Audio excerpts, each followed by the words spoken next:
우리 함께 말씀 보겠습니다. 오늘은 열왕기하 2장 4절 한 절이니까 생각하면서 말씀 공부하겠습니다. 시작. 엘리야가 엘리사에게 이르되 청컨대 너는 여기 머물라. 여호와께서 나를 여리고로 보내시느니라. 엘리사가 가로되 여호와의 사신 바 당신의 오래 삶을 가리켜 맹세하노니 내가 당신을 떠나지 아니하겠나이다 하니라. 저희가 여리고에 이름에 아멘. 이 말씀을 가지고 베델에서 여리고로 가는 신앙 제자의 길 네 번째 말씀을 우리 함께 선포하면서 오늘 나누기를 원합니다. 먼저 주님의 성령 우리 찬양하면서 정말 성령님 함께 해주셔서 말씀과 연합되게 하옵소서. 간절하게 찬양합시다.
성령의 능력 안에서 사탄 마귀의 속삭임을 막아주시옵고 우리의 저 깊은 곳에 우러나오는 모든 잡념들도 막아주셔서 아버지 하나님 주신 생명의 말씀과 생명의 연합이 이루어질 수 있도록 축복해 주시고 오늘 주신 말씀을 근거로 이 땅에서 승리하는 삶을 살 수 있도록 주신 말씀에 힘을 주시옵소서. 부정한 쪽은 십자가 뒤에 가려주시고 아버지 하나님 허락하신 말씀만 바르게 전할 수 있도록 도와주시옵소서. 감사 우리 주 예수 그리스도의 이름 받들어 간절한 마음으로 기도드렸사옵나이다. 아멘. 할렐루야. 그 마음에 그 목회자는 언제나 마음에 소망이 있는데 그 소망은 뭐냐면 우리 성도님들이 하나님의 축복을 받고 예수의 사람으로 인격과 삶이 변화되어집니다. 그 우리 성도님들 만날 때마다 예수의 향기가 풍겨나옵니다. 이것이 우리 목회자의 소망이라고 생각합니다. 그게 목회의 열매라고 생각을 합니다. 우리 성도님들은 지금도 예수의 향기가 나지만 정말 더 예수의 향기를 많이 풍기는, 그래서 세상 어디를 가도 평강과 평화를 불어넣어주고 예수님의 향기를 통해서 사람들에게 소망을 주는 그런 여러분과 제가 될 수 있기를 주님의 이름으로 축원합니다. 가장 어려운 것은 말입니다, 이론이 아니라 그 이론을 어떻게 우리 삶 속에 잘 적용하느냐, 어떻게 우리가 신앙인의 삶을 죽을 때까지 잘 지키느냐 하는 것은 우리에게 굉장히 중요한 것 같습니다. 그래서 오늘은 제자의 길 네 번째 우리 설교를 통해서 성경에서 우리에게 가르쳐 주신 제자의 길, 제자의 삶의 내용, 제자들이, 하나님의 사람들이 살아가는 삶의 방법은 무엇인가를 깊이 한번 상고해 볼 수 있기를 바랍니다. 탈무드에 보니까 이런 예화가 하나가 있습니다.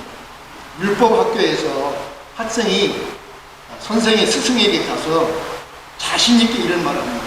선생님, 저는 랍비가 될 자격을 이제는 다 갖췄습니다. 이렇게 자신 있게 말을 합니다.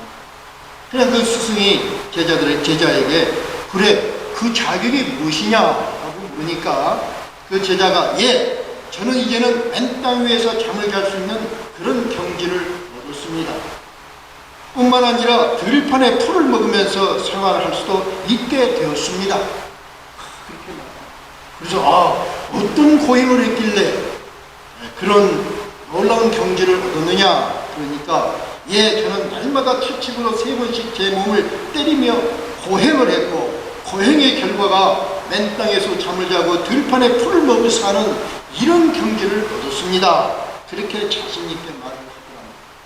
그래 스승이 그러느냐, 저 북쪽 저쪽을 봐라. 그 저쪽을 보니까 나귀가 하나가 있는데 저 나귀를 보라. 저 나귀는 맨 땅 위에서 잠을 자고 들판의 풀을 매일마다 먹고 날마다 3번 이상 채찍으로 맞는단다. 네가 고행으로 얻은 것은 랍비의 모습을 얻은 것이 아니라 나귀가 되는 자격을 얻은 것이구나. 랍비가 될 수 있는 자격을 얻은 것은 아니란다. 이렇게 이런 예화가 있습니다. 예수님의 제자가 되는 길이 지식적인 것이 아니라 어떤 고행으로 얻어지는 것이 아니라 정말 어떤 성경은 우리에게 어떻게 해서 예수님의 제자의 모습을 갖게 하고 예수님의 제자의 삶을 살게 하는지 우리가 깊이 생각을 해봐야 할 그런 예화라고 생각을 합니다. 그래서 엘리야가 엘리사를 3단계 훈련을 통해서 제자 훈련을 했습니다. 우리가 지난번에 생각했던 것이 첫 단계가 길갈에서 엘리사를 3가지 훈련을 엘리사가 받았는데 그 첫째가 뭐라 그랬죠 여러분? 기억하시는 분? 신앙의 기초인데 첫째는 6월절 훈련을 받았고 두 번째는 크게 할례 훈련을 받았고 세 번째는 여단강에서 가져온 12돌을 통해서 훈련을 받았습니다. 여러분 좀 기억이 됐으면 좋겠습니다. 우리 신앙의 핵심입니다. 가장 먼저 훈련받은 게 뭐냐면 제자로서의 훈련이에요. 기초훈련 6월절입니다. 희생의 피로 대속됐다. 확신이 희생의 피로 나는 대속되어진 자 이것을 가르쳤습니다. 두 번째는 할례를 통해서 희생의 피로 대속된 그런 자가 이제는 할례를 통해서 하나님의 백성으로 구분된 자라 그런 언약을 맺었다는 의식을 심어줬습니다. 세 번째는 요단강에서 가져온 12돌을 통해서 하나님이 함께 동행하신다 임마누엘 하나님에 대해서 공부를 했고 훈련을 받았습니다. 이 3가지 많은 것이 있지만 오늘 여러분도 이 3가지를 잘 기억할 수 있기를 정말 바랍니다. 저는 여러분이 한번 이렇게 질문해 봅니다. 동의하시면 한번 크게 아멘해 보시기 바랍니다. 예수님께서 예수의 피로 나를 죄에서 해방시켰다 분명히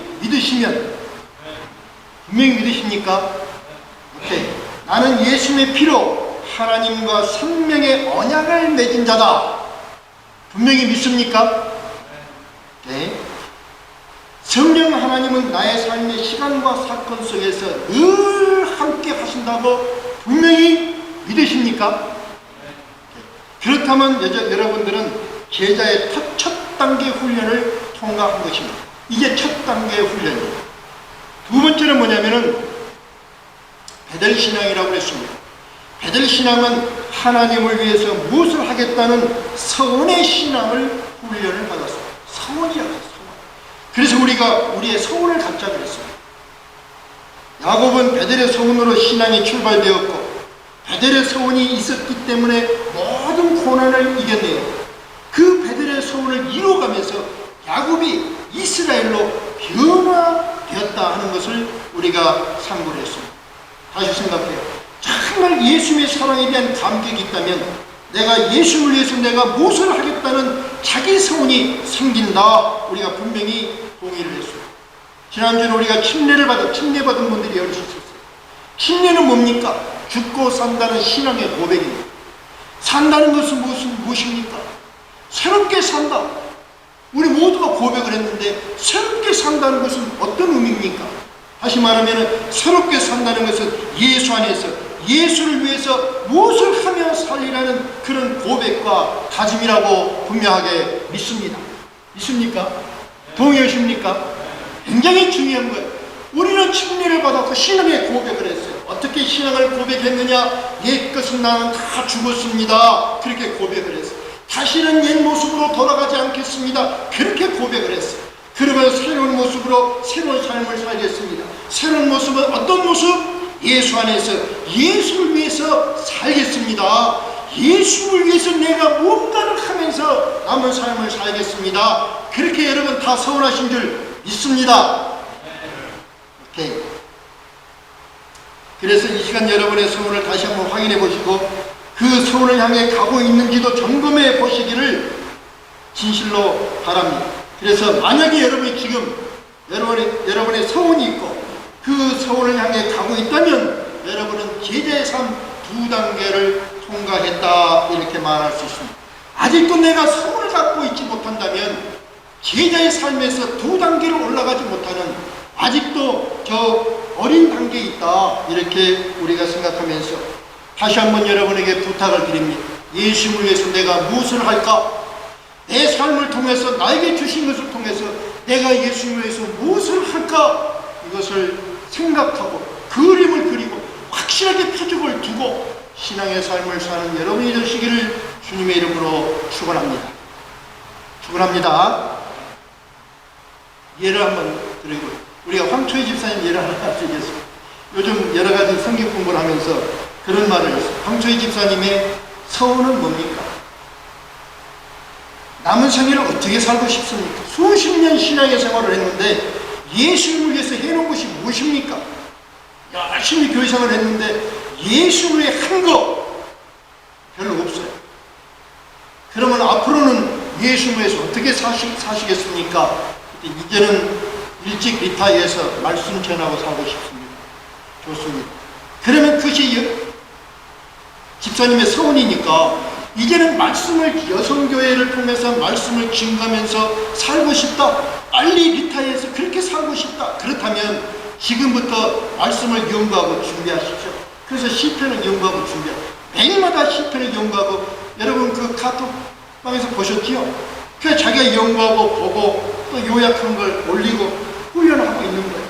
훈련을 앞으로 한 10년 그렇게 훈련하면 시편에 아마 통달할 거예요. 그러면 시편을 들고 여성교회를 다니면서 말씀을 전하고 은혜를 나누고 그렇게 남은 삶을 살겠습니다. 그 소원, 그 아름다운 소원이요.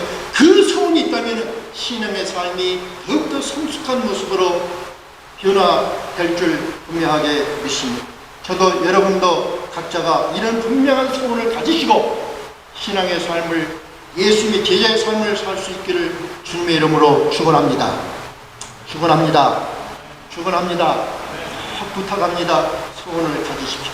그렇지 않으면 종교주의자 교회 안에서 그냥 교회라는 조직 안에서 살다가 아무 공로 없이 언젠가 예수를 만나는 뒷구름이 있는 것입니다. 세 번째 단계는 여리고에 가서 여리고의 신앙을 배우는 것입니다. 다시 말하면 이 세 번째 단계는 이제는 소원이 있어요. 그런데 문제는 소원을 들고 세상을 살아가는데 세상을 살아가는 그 과정에서 예수의 제자의 모습, 참 신앙의 모습을 잘 지켜나가야 되는데 어떻게 지켜나갈 것인가, 그것을 여리고를 통해서 우리가 배워볼 수 있습니다. 이 여리고 신앙은 예수의 제자로 세상을 이기고 어두운 악을 이기며 사는 방법을 여리사가 훈련을 받았습니다. 믿는 자의 모습을 지킵니다. 저는 언제나 이 말씀을 생각하면 우리 옛날에 우리 집사님 한 분이 생각나요. 이번 우리 개천 멤버인데 교회 1등 공신이에요. 얼마나 잘 섬기고 헌신하고 열심을 다하고 남은 한 데 없는 분. 근데 이분이 도매상을 하는데 세상에 나가면 아주 막 철저한 장사를 하시는 거예요. 제가 가끔 사람들에게 그런 이야기를 들어요. 어떤 분이 목사님 교인이니까 예 우리 아주 1등 집사님입니다. 그럼 웃어요. 그분 지독한 분이에요. 찔러도 피 한 방울 안 나와요. 그분이 어떻게 믿는 사람이에요? 이런 말이에요.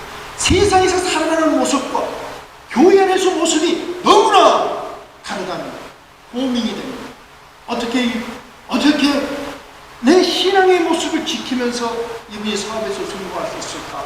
그것이 저의 기도 제목입니다. 시편 17편 14절에 보면은 다윗은 이런 말을 합니다. 세상 사람들은 주님이 주신 재물로 배를 채우고 자녀로 만족하고 자녀에게 유산을 남겨주는 삶을 삽니다 하고 14절에 말해요. 그러면서 15절에 그러나 나는 의로운 삶 속에서 주님의 얼굴을 보는 것과 자고 일어날 때마다 주의 형상으로 변화되는 나의 모습의 삶의 만족을 얻겠습니다. 귀한 말을 이게 신앙인의 소망이다. 저는 그렇게 생각합니다. 많은 사람들이 재물로 배를 채우고 자녀로 만족하고 자녀에게 유산을 남겨주는 일에 모든 삶을 다 투자하지만 나는 의로운 삶 속에서 하나님의 말씀 안에서 하나님의 말씀을 이뤄가면서 매일 삶 속에서 주님의 얼굴을 보는 것, 이것이 소망이에요.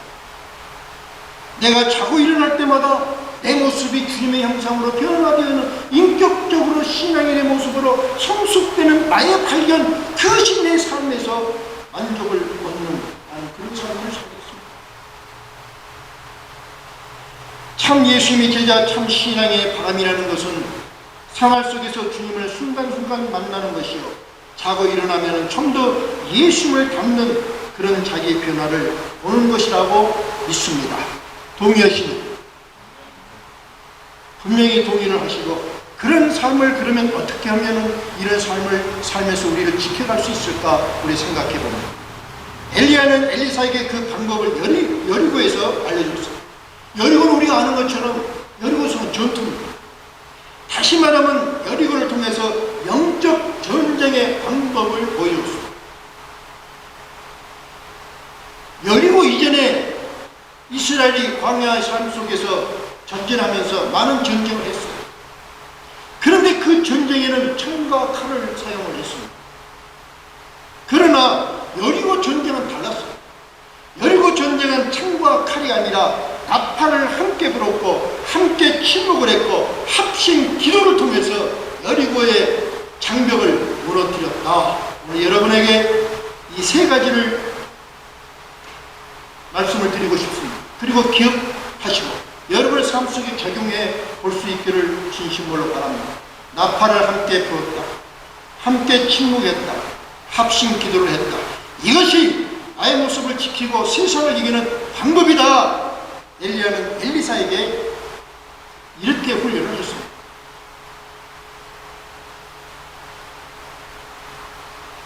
자, 먼저 생각해 봅니다. 영적 무기 첫 번째, 나팔이라고 했어요. 합심 나팔. 나팔은 뭐냐? 말씀이에요.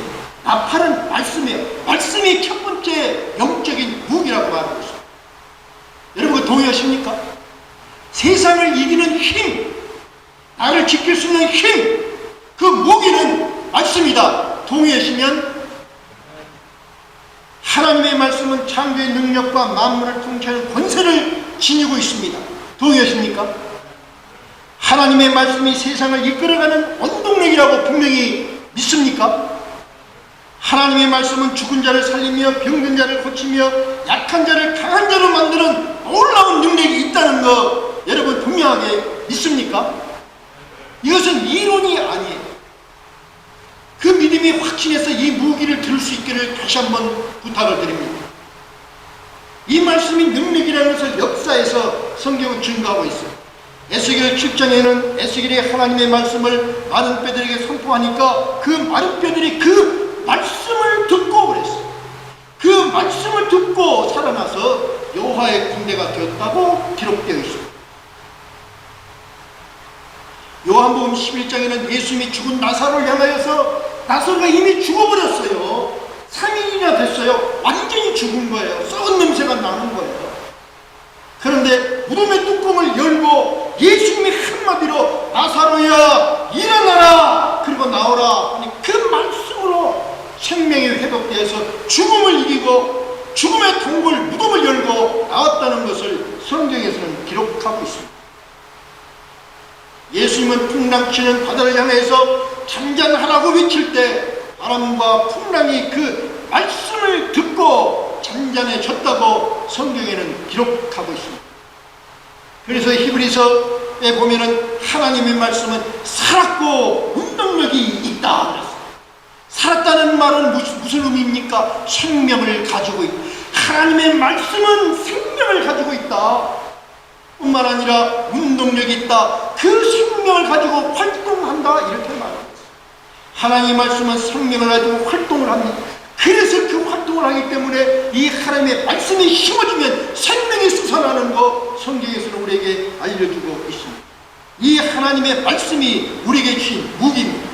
이 말씀이 무기로 죄와 싸우고 세상과 싸우고 악한 영과 싸우고 이기는 자가 되라고 하나님 우리에게 축복해 주셨습니다. 이 말씀이 무기를 가지시기를 주님의 이름으로 축원합니다. 그리고 이 말씀으로 죄와 싸우시고 세상과 싸우시고 악한 영과 싸워 이기면서 잠에서 깨어날 때마다 다시 말하면 새 날마다 예수님의 형상으로 변화되어진 자신을 발견하는 그런 축복이 여러분의 생활 속에 있기를 다시 한번 축원을 드립니다. 축원합니다. 두 번째는 이 나팔은 나 홀로 분 게 아니라 여리고를 보니까는 이 나팔을 7 제사장이 함께 나팔을 불었다는 것입니다. 함께. 다시 말하면 우리는 홀로 있지 않다는 겁니다. 나는 홀로, 우리가 홀로 악한 마귀의 군대를 대적해서 싸울 수가 없습니다. 하나님 우리 홀로 두지 않았다는 것을 말씀합니다. 여러분은 홀로 외로이 투쟁하고 있는 것이 아닙니다. 엘리야가 하나님 앞에 탄원을 합니다. 여호와 하나님, 여호와 선지자들이 다 죽고 나 혼자 남았습니다. 나도 지금 핍박을 받고 살인자들이 나를 죽이려고 지금 쫓아오고 있습니다. 희망이 없습니다. 나는 절망입니다. 나는 할 수가 없습니다. 차라리 죽고 싶습니다. 그랬더니 하나님이 말씀하기를 아니다. 다 죽은 것이 아니다. 내가 감춰둔 선지자가 7,000명이 있다. 이렇게 말씀했습니다. 바울은 로마서 16장에 브루스길라, 마리아, 유니아, 드로보사, 버시, 드루베니, 루파의 어머니, 물리아, 베레오, 홀림비아 이렇게 11명의 여성 동역자를 소개했습니다. 그 당시는 여성은 카운트가 안 되는 것입니다. 기록이 안 되는 것입니다. 카운트가 안 되는 것입니다. 그런데 이 11명의 이 여성들이 성경에 기록되었습니다. 놀라운 축복을 받았는데 이분들이 다 여성, 동역자라고 소개를 하고 있습니다. 목숨까지 내놓은 동역자 브리스길라와 아굴라가 있다고 소개를 했습니다. 브리스길라와 아굴라는 자기 목숨까지 내놓는 동역자라 이렇게 소개를 했습니다. 뿐만 아니라 빌르로고와 울리아는 노예 출신이다. 그런데 그들이 참나의 동역자였다고 소개를 하고 있습니다. 아리스볼로와 나가스는 귀족 출신인데 왕족인데 나의 동역자이라고 소개를 하고 있습니다. 헤로디오는 친척인데 동역자였고 디모데는 양자를 사는 아들인데 동역자라고 소개했습니다. 이 많은 동역자들이 전에는 전혀 알지 못했던 사람들이었습니다. 이들은 하나님이 바울의 사역을 돕기 위해서 예배해 주신 사람들이었습니다. 이 동역자들이 있었기에 이방 선교, 세상 끝까지의 선교를 다 잘 할 수 있었습니다. 바울은 지나간 삶을 돌아보면서 한마디로 무슨 말을 했냐면 힘을 앞에서 선을 이루라. 동역자의 삶. 그리고 한번 동역 사역에 대해서 힘을 합해서 선을 이루는 것. 하나님 우리에게 동역자를 주시고 우리는 그 동역자를 통해서 선을 힘을 합하여서 선을 이루는 이런 사역이 우리에게 중요성을 생각합니다. 여러분, 우리 여기에 모인 우리는 서로의 동역자들인 거 믿습니까? 그냥 교인이 아니라 하나님의 일을 함께하고 하나님의 뜻을 이뤄내는 영적인 동지가 우리 모든 거 분명히 믿으시기를 바랍니다. 그래서 귀한 자들, 우리가 서로가 동역자를 믿는다면 우리가 할 수 있는 것은 뭐냐? 힘을 합해서 양강나팔을 함께 불며 전진하는 것입니다. 양강나팔이요, 말씀이에요. 다시 말하면 우리가 힘을 합해서 하나님의 말씀을 들고 뛰어나가면, 전진하면 어떤 여리고이든 무너진다고 성경에서는 말씀하고 있습니다. 요즘은 강대국들이 초음속 미사일을 개발을 하는 것이 아주 지금 새로운 전략이라고 말합니다. 이 초음속 미사일은 스텔스 기능이 있어서 모든 전파를 다 피하고 적진 어디든지 갈 수 있는 그러한 미사일이에요. 또 멀리, 아주 멀리 1,000마일을 넘는 그 먼 곳까지 비행하면서 목표물을 아주 정확하게 파괴하는 그런 강력한 신무기가 요즘 개발 열풍을 불고 있다고 합니다. 하나님은 우리에게도 강력한 미사일을 주셨는데 그 강력한 미사일이 뭐냐? 함께 부는 말씀의 나팔이 강력한 미사일인 줄 믿습니다. 믿으십니까?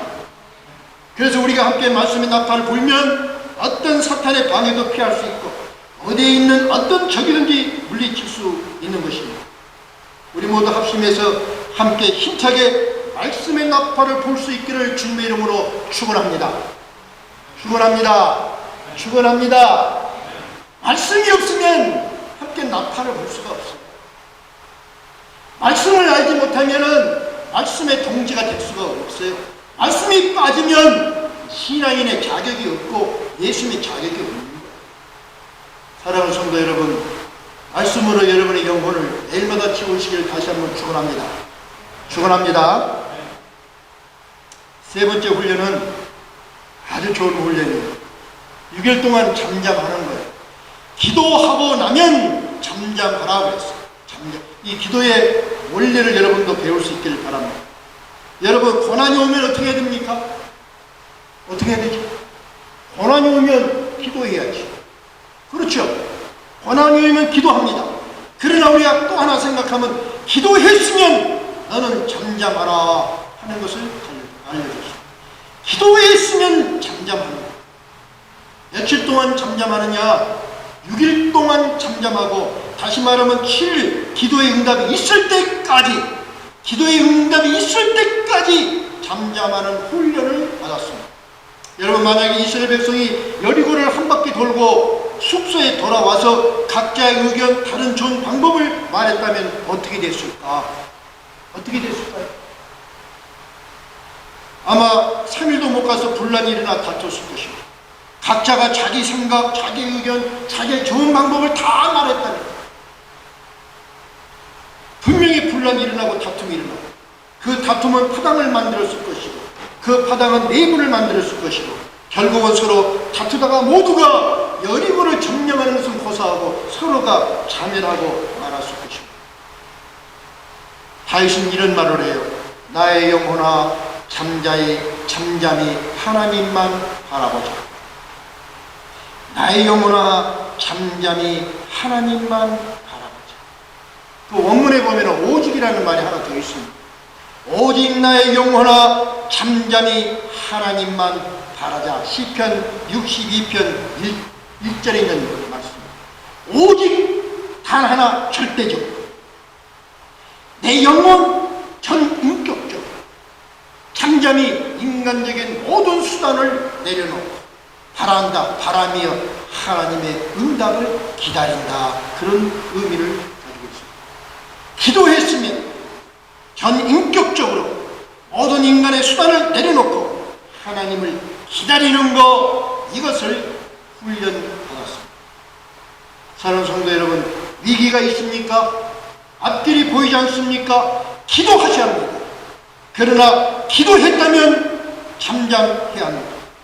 그리고 기다려야 됩니다. 떠들지 말고 내 의견, 내 아이디어 내지 말고 기도했으면 믿으면 잠잠히 기다립니다. 잠잠히 기다리면서 주위의 변화를 살펴보십시오. 그러면 하나님이 하시는 일이 보여질 것입니다. 엘리사는 이렇게 기도하고 난 후 잠잠히 기다리는 훈련을 여리고에서 받고 그리고 요단강을 향해서 다시 출발했습니다.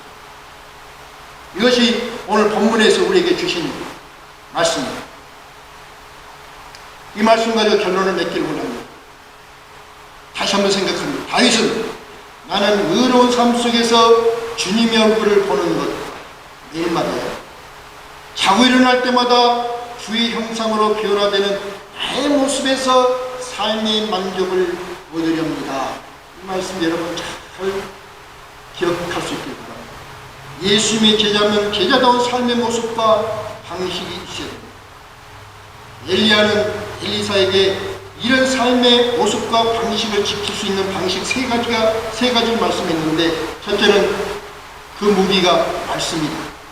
두 번째는 홀로가 아니라 동역자와 함께하는 것이다. 세 번째는 기도했으면 침묵하는 것이다.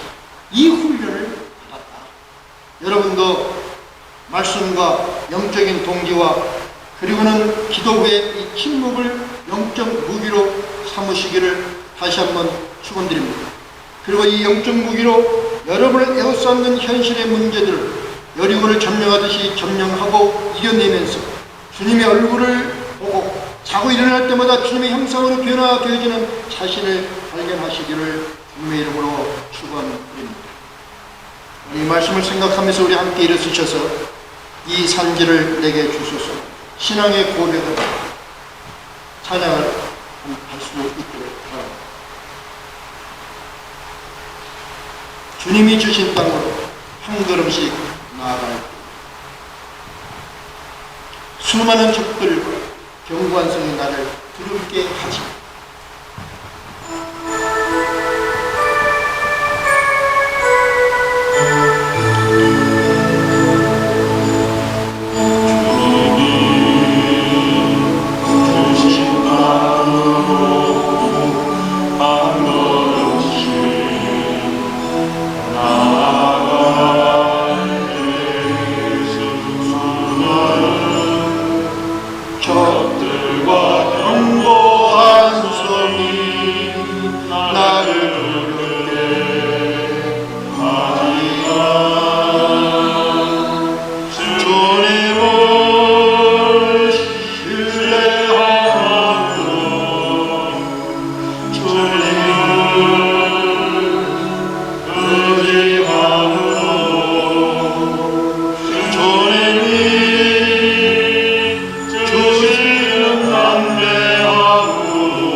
예수 안에서 거듭난 우리의 소망은 예수님의 제자로 살아가면서 예수님을 닮아가는 것인 것을 이 시간 다시 한번 생각합니다.